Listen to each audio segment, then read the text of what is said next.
कब्रिस्तान का खौफनाक साया।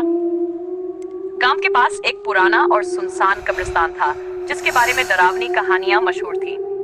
कहते हैं रात होते ही वहां भूत प्रेतों का डेरा लग जाता था। गांव के लोग सूरज डलते ही वहां से दूर हो जाते थे।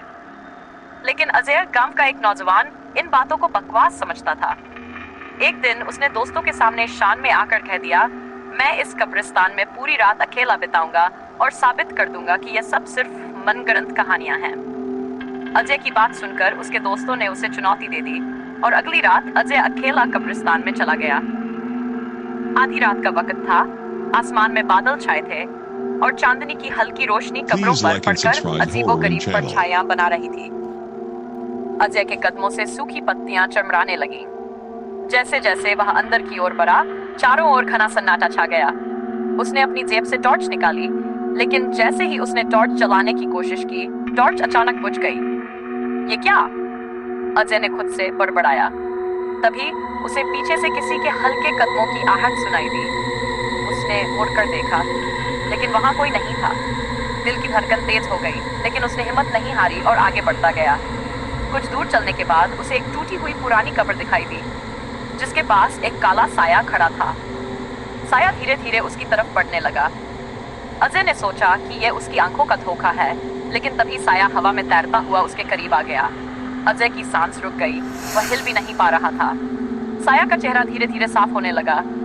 आंखें जलती हुई अंगारों की तरह लाल, मुंह से खून की बूंदें टपक रही थी और उसके लंबे लंबे बाल हवा में उड़ रहे थे। कौन हो तुम? अजय के मुंह से बमुश्किल निकला। साया ने खौफनाक आवाज में कहा, मैं इस कब्रिस्तान की पहरेदार हूँ। जो भी इस जगह की शांति भंग करता है, उसे मैं हमेशा के लिए अपने साथ ले जाती हूँ। अजय का कलेजा जोर जोर से धड़कने लगा। उसने भागने की कोशिश की, लेकिन उसके पैर जमीन में जमे हुए थे। तभी साया ने अपनी काली नुकीली उंगलियां उसकी ओर बढ़ाई और अजय के गले को जोर से पकड़ लिया।